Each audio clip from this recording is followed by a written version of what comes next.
Tem um campo de Young-Mills aqui, como eu tenho um campo de Maxwell aqui. Só que eles não têm dinâmica própria, eles são campo de fundo.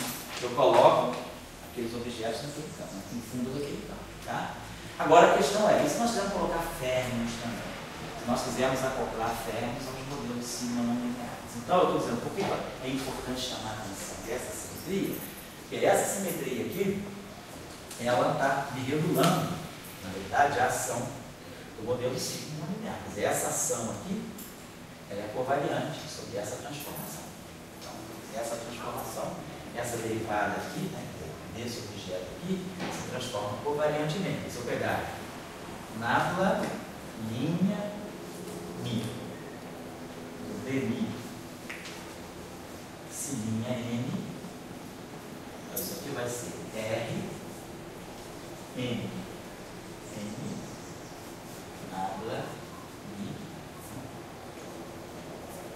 dmi, c. Então, essa equação é covariante de Gauge. Então, agora a questão é, e os férmions? Se eu quiser acoplar férmion, o férmion é um espaço-tempo. José, primeiro, a questão assim, que eu acho que é uma menos intuitiva é você colocar isso aí que você vai pagar agora. Isso aí que você colocou, você, aí você diz, bom, então o BMI vai ser isso aqui. Isso. Daí, agora a gente pode perguntar por que BMI tem que ser isso aí. BMI é isso aí, nós nem impusemos. Saiu da dinâmica. Eu derivei as equações de campo, naturalmente me chegou nas mãos esse BMI. Eu só soube receber ele e interpretar. Eu ganhei uma combinação. Aí eu olhei, opa, tem esse gama com esse derronte aqui, e isso me dá alguma coisa. Falo, aquele pullback, me dá esse pullback. Eu recebi, eu não impus nada. Eu falei, mas pô, esse cara me chegou aqui, me chegou um objeto BMI-NN. Não fui eu que defini, ele apareceu combinadinho. Aí eu falei, beleza, esse gama M, P, N, demix P pode me ser um BMI, NN. Aí eu falo, vamos olhar as transformações desse objeto? Curiosidade. Aí, curiosidade de quem já estudou Young-Mills. A intuição tem que ser refinada para uma matemática. Se o cara nunca estudou Young-Mills, ele nunca vai pensar nisso, né? Isso que às vezes é bom uma certa matematiquinha, porque ela refina a tua intuição. Você vê esse objeto, você já tem um olhar malicioso. Você fala, eu já sei. Aí você faz isso aqui. Aí você fala, tem um campo de Gauge que aparece, mas você não definiu ele, quer dizer, você só interpretou ele, ele apareceu nas suas mãos. Quando você fez o princípio variacional e tirou a equação de campo do modelo de sigma, já saiu aquela combinação, já saiu tudo para você. Você só leu a partitura, o compositor já escreveu para você. O compositor é a ação do modelo de sigma. Você só executou a obra, você seguiu o que ele colocou. Só eu interpretei, só que o teu papel foi só interpretar, não foi compor. Está tudo composto para você. Quando você faz o princípio variacional, aí você fala, beleza, então eu tenho um campo de Young-Mills. Mas a única coisa que você compõe é escolher esse termo com essa. Ele está nas tuas mãos, isso. Aí você fala, o que isso está me indicando? Aí eu digo, é o olhar malicioso. Você tem algo que tem um índice μ. Com dois índices, BMI, NN, isso está muito com cara de um campo com dois índices fora do espaço-tempo. Pode ser elementos de matriz. Então é um campo de álgebra válido. Quem está chegando no curso de Young-Mills, quem fez a aula 6, não vai ter dúvida disso. Aí o cara fala, vamos então ver quem é a simetria do meu sistema. São os difeomorfismos. Então, se eu ganhei esse objeto, vamos ver como é que ele se comporta sob os isomorfismos. Você tem ele, tem os isomorfismos, faz o isomorfismo em cima dele e chega naquilo ali. Então, tudo saiu para você. Você só compôs, você só, vamos dizer, interpretou. Está tudo pronto para você. No momento que você derivou a Euler-Lagrange, tua física, vamos dizer assim, foi toda encadeada, foi toda por consequência. Está dando outro curso de Young-Mills? Não, esse você, estou falando que ele fez a aula 6. Não. Tá? Na aula 6 a gente estudou isso melhor. Tá bom? Beleza. Então, vamos pensar um pouquinho nos férmions, para a gente dar um intervalo daqui a pouquinho. Vamos pensar um pouquinho nos férmions. Eu vou fazer o seguinte, eu marquei com o garoto da iniciação, da pré-iniciação do Provó, pré-iniciação dos molequinhos do ensino médio, marquei com ele uma reunião rápida, de meio-dia e meia. Então eu vou dar um intervalo meio-dia e meio, meio-dia e 15, meio-dia e 20, até uma hora, aí de uma hora eu pego até as duas, dá só uma horinha final só, para a gente fazer para a gente dar start no gauge do de Lorentz e começar a gravitação. Então, vamos ver aqui uma última coisinha, vamos ver como é que eu coloco férmion. Bom, os términos estão no espaço-tempo. Estou no espaço-tempo, meu espaço-tempo está aqui, eu tenho essa coordenada x,mi aqui. Então, nesse ponto, x,mi aqui, ele produz a variedade de coisa. Antes de eu entrar aí, para não perder muito, só uma curiosidade. Quando, por exemplo, a gente tem, voltando àquela pergunta da condensação lá, que deu até no Graph Control, eu tenho uma energia para o vácuo. Sei. Então, assim, eu tenho, na verdade, nas flutuações de vácuo, eu tenho Casimir, eu tenho procedimentos de partículas de partículas, mas é vácuo. Isso não tem nada a ver com uma quantização da geometria, né? Flutuações da geometria. Vamos pensar o seguinte, isso é vácuo. Que é estranho, não tem... Porque o que eu entendo de vácuo, na verdade, não é a ausência de um campo. Claro. É a ausência de uma fonte. Sei. Então, assim, só que sabe, é muito estranho ter... O que a gente entende como vácuo, né, não significa o vazio, significa o que você vai usar como parâmetro de base para definir o que são as excitações. O que você tem sempre são, o que a gente mede sempre na teoria quântica, o que a gente mede sempre é objetos excitados em relação a um estado fundamental. Então, o que eu preciso sempre é a noção de um estado fundamental, de um ground state. Então, algo a partir do qual eu vou definir as minhas excitações. Então, para mim, isso é o vácuo. Se o vácuo é o vazio absoluto, pode ser. Mas se o vácuo não é o vazio absoluto, ele pode ter uma estrutura muito rica, mas o que significa que eu vou estar medindo as minhas excitações, o que eu vou definir como partícula, como as excitações quânticas, são objetos que flutuam a partir dessa configuração. Então, o modelo teoria eletrofracta. O vácuo da teoria eletrofracta não é o vácuo, é o campo de Higgs do seu valor constante. O vácuo da teoria eletrofracta, se a gente for olhar os parâmetros que a gente tem na teoria eletrofracta, o vácuo da teoria eletrofracta são 246 GeV. Tem 246 GeV de energia. O vácuo é aquele estado que você usa para, a partir dele, medir o que é flutuação. Então, você precisa sempre de uma teoria quântica ter o que é. Uma coisa flutua em relação a esse estado, outra coisa flutua em relação a esse estado, significa que você tem uma mistura de fases, você tem que ter uma fase bem definida.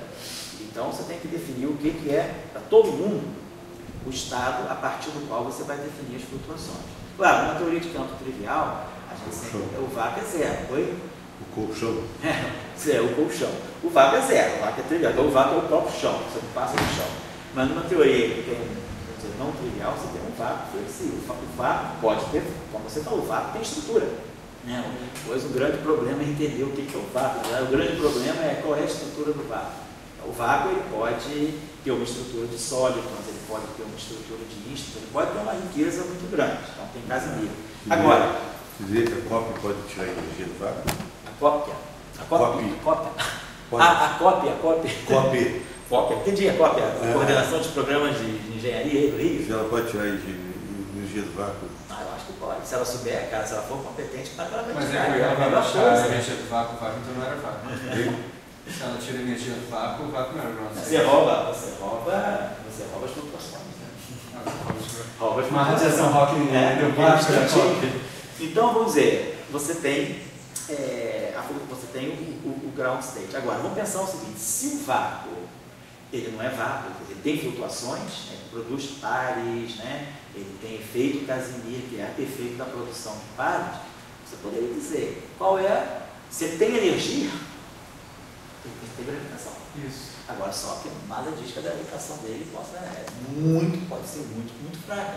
Mas se ele tem energia, a energia é massa é gravitação. Você poderia perguntar, qual é vamos dizer assim, será que eu consigo formar um black hole a partir do meu vácuo? Será que eu consigo formar? Qual é o meu campo gravitacional gerado por isso que eu estou chamando de vácuo? Mas, por exemplo, se assim, a gente pegasse o gráfico de ponto novo, flutuações da métrica, o vácuo tem gravitação. E as flutuações do vácuo vão gerar uma variação da flutuação da gravitação. Só que o vácuo é indissociável, porque ele é um ground state. Então ele é estável. Não, mas indissociável no sentido assim, qualquer observação que eu for ver, isso. Na melhor das hipóteses eu vou ver uma métrica, mas está no vácuo. Então, assim, ele é indissociável nesse sentido. Então, como é que eu separaria uma flutuação, olhando, por exemplo, de uma gravity control loop, de uma flutuação do vácuo? Pois é, eu não sei nem se você sabe a resposta para isso. Eu particularmente não sei a resposta para isso. Tem que pensar. E se eu pensar também, não sei se eu vou chegar a concluir nada. Pode ser que eu pense também não resolva a questão, mas alguém pode ser que esteja pensando. Talvez se você perguntar isso para o professor Astecar. Como assim separa uma situação?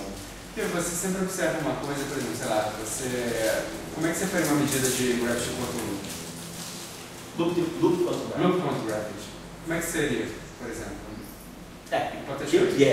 Pois é, tem que saber isso, a gente não pode ficar no achismo, não sei o que é isso, a gente tem que definir. Se vocês quiserem saber sobre isso, eu tenho uma referência boa, posso dar referência. O que significa uma medida, e aí para você poder dizer o que são essas citações. Não, mas aí dentro, independente da medida que eu vou fazer... O que eu sei é que não se sabe, quer dizer, não se tem ainda uma teoria para matéria na loop quantum gravity.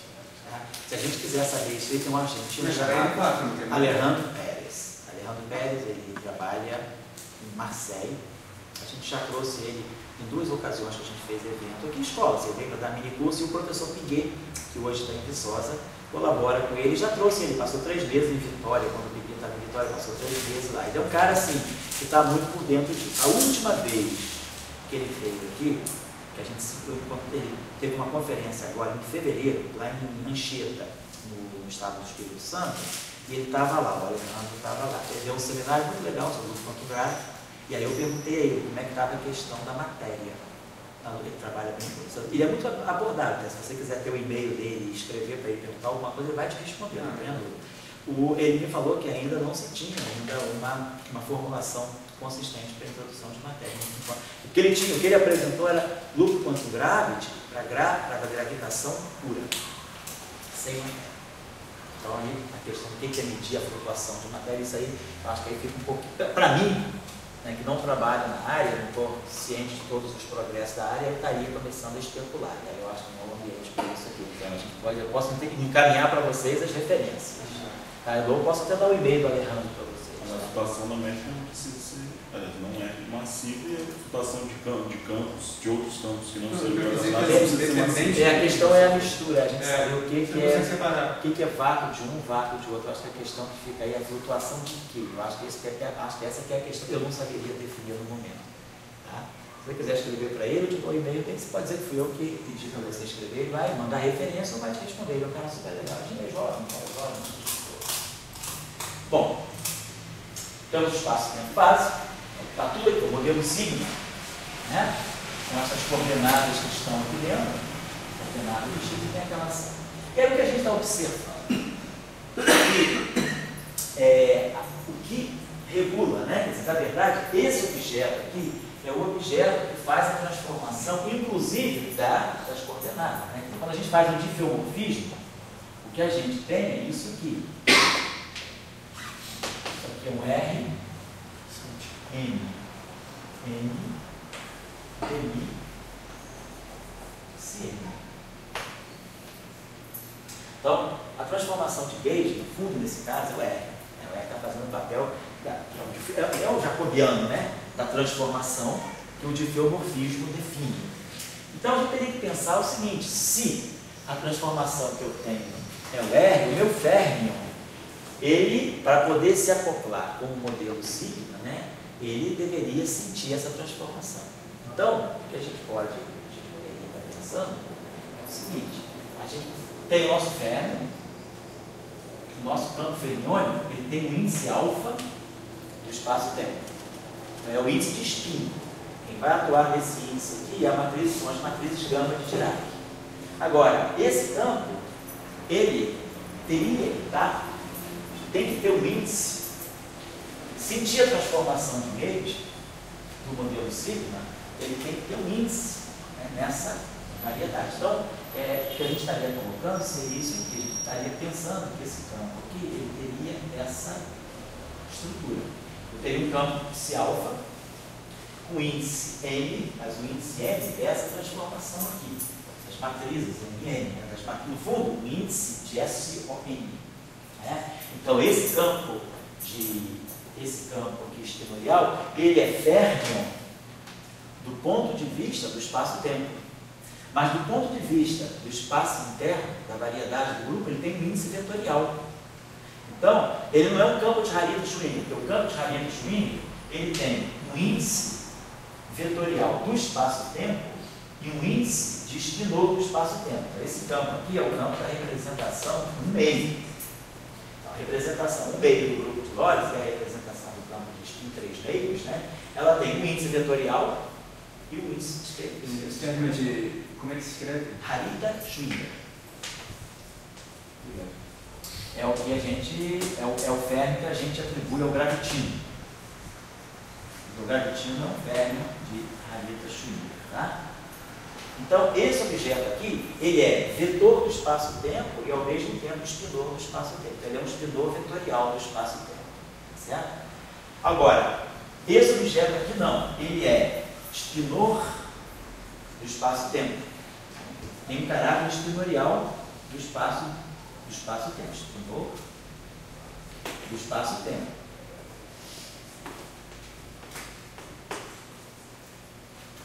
Porém, esse índice aqui é o índice XN, é igual ao N do XN. Esse índice ele é um índice do grupo SON, portanto, ele tem um caráter vetorial. Esse índice é um índice vetorial, é um índice de vetor. É o espaço interno. Do espaço interno, exatamente. Então, ou seja, ele está na representação vetorial do SON. Por que eu preciso desse índice? Porque meu campo ele tem que sofrer uma rotação, ele tem que sofrer a transformação de Yang-Mills que existe dentro do modelo sigma não linear. Então, eu introduzo os campos fermiônicos dessa forma, aqui, né? Aqui.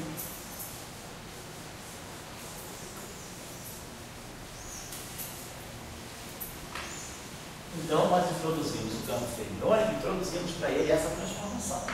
O psi, alfa, linha, m de x, né? Ele vai ter uma transformação de SON. Então, ele vai se transformar assim, ele vai ter um R, M, N, psi, alfa, eu faço uma transformação, tá? Ou seja, esse campo está na representação vetorial do SON. Ele tem um índice vetorial do SON. Então, quer dizer, tá, vetor do espaço interno. Então, se M, né, o índice M, se colocar assim, M, né, aqui são índices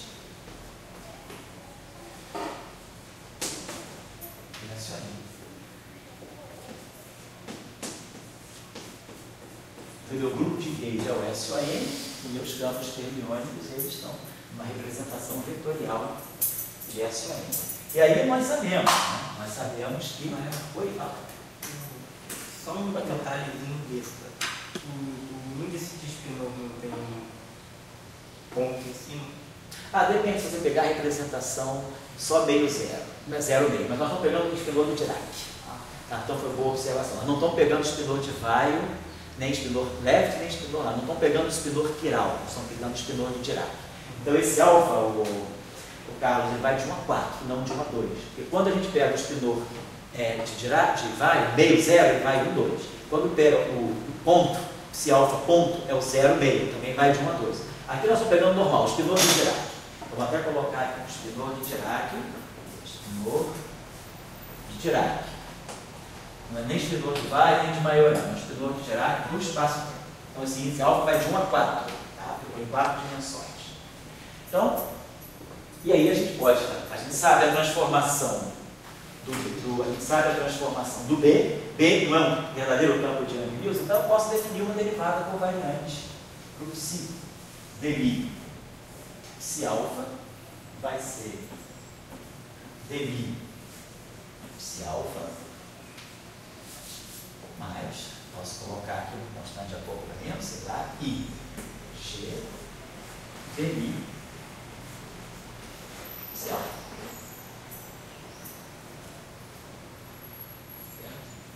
Então aí a gente sabe que, sabendo a transformação do dmi, então a gente pode dizer que o dmi, então na verdade isso aqui é um dmi, isso aqui na verdade significa isso, ó, nabla mi psi alfa n é dmi psi alfa m mais I G dmi m psi alfa m. E aí, claro, não preciso nem fazer os cálculos, basta dizer que vocês já estão sabendo. Se esse cara se transforma como campo de Gauge, como campo de Young-Mills, e isso aqui, e o psi se transforma homogeneamente como um verdadeiro campo de matéria, então é claro que a transformação de Gauge desse objeto nada mi psi alfa minha PR nada mi psi alfa. Essa derivada covariante, ela justamente faz com que, ao atuar no psi, ela se transforme da mesma forma que o psi. O papel da derivada covariante é esse, ela atua no campo e ela mantém a transformação que aquele campo já tinha originalmente. Então, é uma genuína derivada covariante. Certo? Então, agora, eu estou pronto para escrever a equação de Dirac, perdão, a ação de Dirac, que acopla o campo com o modelo sigma não linear. Então, a gente sabe esse objeto aqui, então eu posso escrever, diz assim, a ação de Dirac e, vamos dizer, um sigma, acoplado com o modelo sigma. Então, eu posso escrever ela dessa forma, né?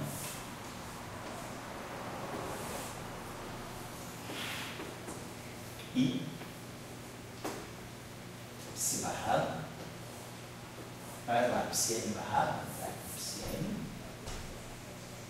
barrado, vai, psi m dado gama zero e gama mi nabla mi psi m. Tá? Então, isso aqui significa, na verdade, isso aqui, né? Psi alfa m barrado e gama mi alfa beta nabla mi psi beta m. A matriz gama acopla os índices fermiões, depois como normalmente acontece na equação de Dirac. E esses índices aqui, na verdade, aqui dentro tem uma mistura de índices. Esse termo que está aqui, se vocês só lembrarem, esse termo que está aqui é isso aqui. Nabla mi, psi beta, é esse termo aqui.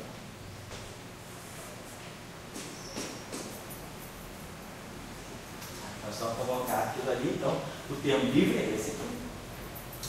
Psi m, mas o termo tem interação com o campo de Gauge, ó. Ele vai misturar M com M. Agora, onde é que está o acoplamento com o modelo sigma não linear? Está aqui. Por quê? Porque esse objeto aqui, ele é construído a partir dos gamas. E os gamas têm um psi. E ele também tem um dmi, né, psi dentro dele. Então, esse objeto aqui é construído em função dos psis. Então, esse termo aqui, na verdade, via o dmi, ele está acoplando os termos com as coordenadas do modelo sigma. Então, o acoplamento efetivo do modelo sigma está aqui. A gente poderia até colocar isso de uma outra forma, se quiser. A gente poderia colocar aqui também assim, ó. Acho que fica até melhor. Colocar aqui uma M e colocar aqui, na verdade, ó. Então, podia colocar aqui uma M. Agora, por que em vez de chamar modelo sigma? Vou colocar juntinho só. Vou botar aqui só juntinho só. Aí já até pode até já fazer o seguinte. E aqui, ó, esse objeto aqui, GMN, que se continua invariante de Gauge. Se eu fizer uma transformação de Gauge em cima desse, O que você mudou? É a mesma coisa. GMN de si. Que aí esse GMN é o que está fazendo a contração desses índices, né? Então, se eu fizer uma transformação de Gauge, isso aqui tem um R e tem um R menos 1. Tem os dois R's. Esse cara aqui tem um R menos 1, esse cara aqui tem um R menos 2, então esse aqui é invariante sobre o diffeomorfismo. Então, na verdade, o modelo sigma está acoplado ao férmio através de dois termos. Esse termo aqui, que é a métrica, e o termo que tem a conexão. Então, dessa forma, a gente consegue fazer a interação dos psis com os psis. dos psis com os psis, tá? Dos férmions com as coordenadas do modelo sigma. Então, introduzir férmion no modelo sigma, a única observação que a gente teria que fazer é a observação de introduzir os férmions na representação vetorial de SON. O férmion carrega o número quântico de SON, que é a simetria de Young-Milton no modelo sigma não linear. E o número quântico de SON é aquele índice N. É o mesmo índice da coordenada. Então, dessa forma a gente resolve a questão. Na supersimetria, quando a gente estuda modelo sigma não lineares, supersimétrico, isso tudo já sai, o férmion já está lá dentro. Então, quando você gera o modelo sigma bosônico, automaticamente já sai o modelo sigma férmion. O férmion já sai da ligada. Tá? E o próprio férmion já sai na representação certa. Então, a supersimetria, quando você escreve a supersimetria só para o modelo sigma bosônico, ela automaticamente já te resolve o problema do modelo sigma fermiônico, do setor fermiônico. O férmion já sai na representação certa e já sai acoplado também da maneira certa. Tá bom? Mas a gente está fazendo uma coisa desvinculada da supersimetria. Então, a questão que a gente tem é como é que eu posso acoplar férmions com o modelo sigma não linear? Essa é a nossa questão. Então, a receita que a gente chegou é essa. Coloque os férmions na representação vetorial do grupo SON, portanto, ele tem aquela lei de transformação lá. O campo BMI se acopla minimamente ao férmion através daquela derivada covariante. Aquela derivada covariante a gente escreve a ação de Dirac. Certo? É só isso. Então, a gente já... A questão é, para que serve o férmion no modelo sigma não linear? Onde é que a gente pode usar? Quem estuda, por exemplo, quem já ouviu falar na formulação dos esquirmios para estudar os hadrons, teve no início da década de 80, teve uma certa atividade, teve uma intensa atividade sobre a possibilidade de se descrever os hadrons, tanto os bárions quanto os mesos, como se fossem configurações topológicas de certas teorias de Young-Milton. Esses objetos são esquirmios. Então, quem já ouviu falar de Skirmy models, né? Skirmy é o nome do autor, os modelos de Skirmy.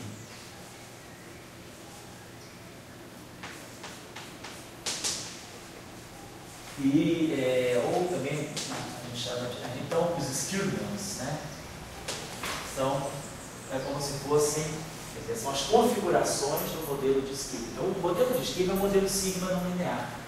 E pode ser usado, então se usava a seguinte perspectiva, de descrever tanto os bários quanto os mesons como possíveis, através de modelos sigma não lineares, como possíveis esquirmios. E aí a discussão é, os mesons são bosônicos. Você pode descrever o meson por um modelo sigma bosônico normal, mas os bários são fermiônicos, então você precisa também ter férmions no modelo sigma. Então essa discussão de por que a gente pode usar a férmion no modelo sigma, por que a gente deve produzir, né, a interação entre férmions e o modelo sigma, por exemplo, num ambiente, num cenário de esquirmios, onde você quer descrever os hadrons como sendo estados, como sendo sólitons de modelo sigma não lineares. O modelo sigma não linear não é o hadron, não é o bário, não é o meson. No modelo, isso é uma coisa que eu não falei aqui, mas que vale a pena falar. Os modelos sigma não lineares, eles têm muitas características de universalidade das teorias de Young-Milton. Então, por exemplo, o mapinha que a gente tem é o que as mesmas propriedades que Young-Milton tem em 4 dimensões.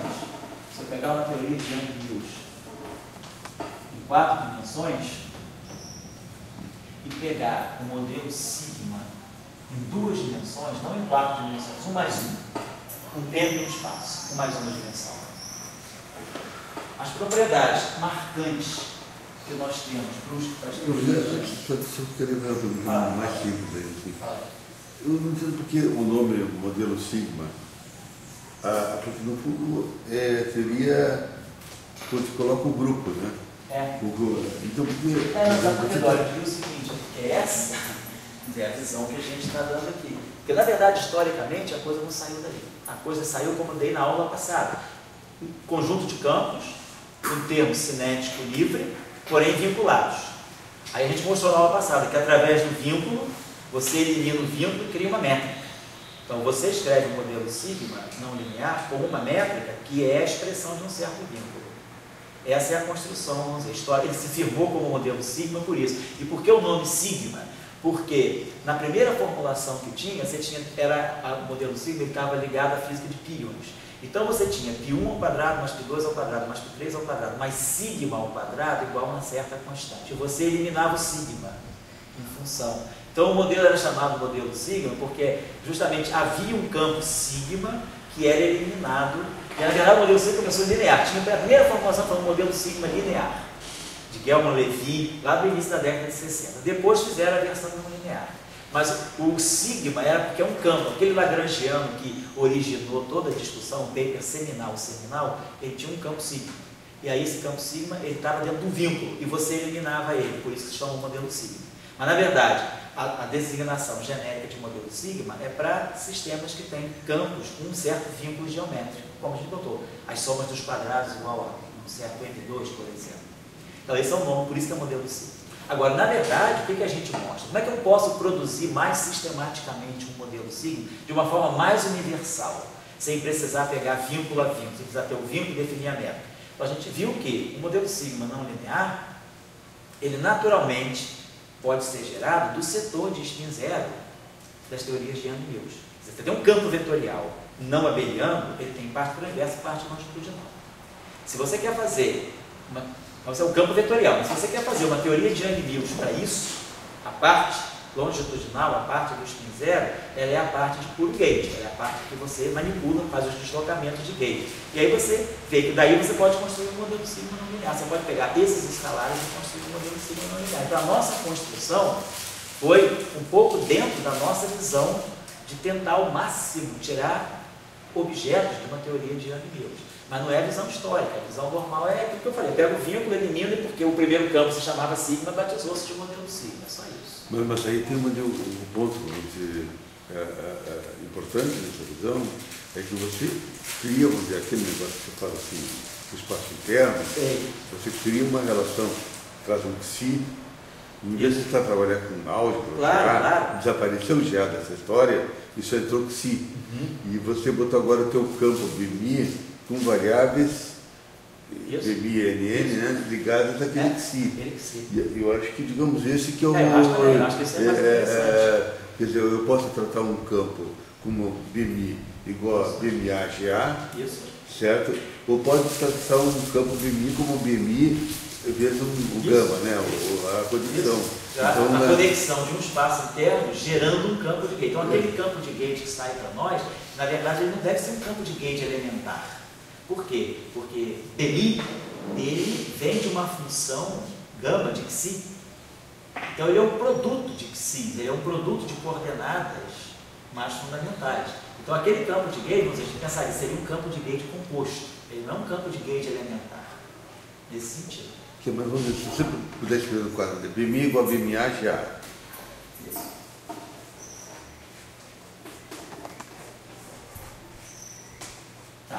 Tá?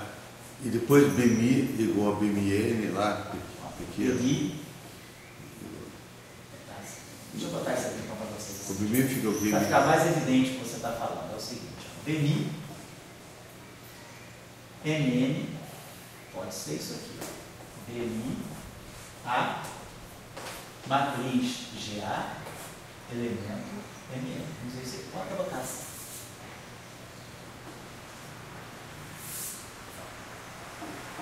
No fundo é isso que acontece na teoria de Yang-Mills, né? Matriz tem que ter elemento. Agora, o modelo sigma não linear, vamos dizer, só uma questão de covariância, a gente botou, para não botar, vamos ficar bem igual, tá? Para ver que a gente está falando da mesma coisa. Esse cara aqui para nós é gama mi, gama mi não, gama t, gama n, dn, dmix. Então, o M e o N estão vindo já nessa conexão. Aqui o M e o N estão no gerador. Então, essa é a comparação. Aqui, esse campo de gate, esse campo aqui, né, ele está definido diretamente no espaço-tempo. Tá? E aqui, não. Aqui esse campo, ele é função de x, mas via xi. Xi, na verdade, é uma função de x, e esse gama aqui é um gama do xi de x. Então, esse campo de gauge aqui, ele depende de x via xi. Então, na verdade, é um campo de dmi mn de xi de x. Tá? Então, essa aqui. Agora, esse objeto que está aqui, quem está dando o caráter de conexão a esse objeto que está aqui, né? Essa lei de transformação aqui, desse objeto, é que faz aparecer que R dmi R menos 1. Então, quem dá o caráter de conexão também é isso aqui. Esse cara aqui, a derivada é feita aqui. Então, vamos dizer que, no fundo, o segundo formalismo, no modelo ciclo não linear, é como se você gerasse dinamicamente um campo de gauge. O campo de gauge, ele não foi colocado à mão no início, foi a dinâmica, o princípio variacional, ao te conduzir a equação de campo, ela automaticamente te formou um campo de gauge. Então, o campo de gauge é gerado dinamicamente pela dinâmica do modelo ciclo. Ela é um subproduto, né, do modelo da dinâmica do modelo ciclo. Ao passo que lá não, o campo de gauge é elementar. Mas digamos, a pergunta é, você está com dois retratos do campo de gauge, um de manhã e outro de noite. Certo. Assim, a roupa que ele veste de noite, lá com os gamas, etc., vamos dizer, é uma roupa ligada ao grupo. Vamos dizer, de noite ele está cansado, ele já não consegue nem mais ter dinâmica. Ele bota o pijama e vai dormir, bota uma arma nesse fogo, o pijama bem coitado da simetria. Então, esse cara aqui, ele já não tem dinâmica. Ele está aproveitando a dinâmica do psi. Esse campo aqui não, ele está fresquinho, como você falou, de manhã, ele levantou cedo, ele está limpinho, ele é clean, está só com uniforme de ginástica, está correndo. O joggingzinho dele lá, ele tem dinâmica, esse aqui é o que tem F mini, tudo bonitinho, tem DB, F mini igual a zero, beleza. Está tudo aqui. Esse aqui é o campo de Yang-Mills dinâmico genuíno. De noite, ele está cansado, já não consegue nem levantar uma pedra, né? Não consegue fazer mais, não consegue mais correr, então ele já não está mais jogging, cleanzinho. Vai, como você falou, pode botar o black tie dele, se enfeitar todo de conexão, bota o black tie e vai jantar num restaurante, né, no Leblon, com a companheira dele. É esse campo aí. Mas ele não tem a dinâmica dele. Quem leva ele é o chofer. Quem leva ele é o... Eu estou tão capitalista, né? Os marxistas que me perdoem. Você diz que quem leva ele é o gama ou o psi? Quem leva ele é o gama. Quem dá o caráter de conexão é o gama. Quem deixa ele... Porque quando a gente fez a transformação do gama, nós vimos que aparecia aquele termo inhomogêneo. Aquele termo inhomogêneo é que dá o caráter de conexão ao gama e que dá o caráter de conexão a ele, porque quando aquele termo inhomogêneo encontrar esse dmi aqui, vai ser essa combinação. O termo inhomogêneo que está aqui, aquele D2, blá blá blá, né? Quando encontrar esse dmi, é que vai formar um termo D dmi R dmi R menos 1. Então é esse encontro aqui que gera para nós o caráter de conexão. Vou parar. Você diria que esses campos só se encontram pela transformação? Esses campos se encontram pela equação de movimento. É a dinâmica que coloca eles cara a cara, lembra? Então, o Chico comentou que quando você faz a equação de campo... Não, eu entendo. Mas, digamos, você vai a transformação não. A transformação não. A transformação são completamente... A transformação desse cara é uma coisa, tem a conexão. A transformação desse cara aqui é um legítimo vetor sobre a transformação. Não estou doendo, mas a do B.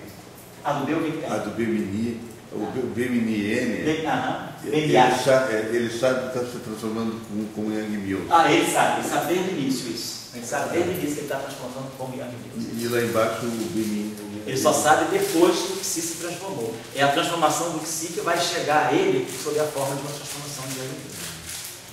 Aqui tem um campo de gauge mais dinâmico. Ele é gerado dinamicamente, mas ele não é um campo de gauge elementar, nesse sentido, tá? Vamos dar um intervalinho. Se o garoto acabar mais cedo, até bem em 5, mas vamos botar.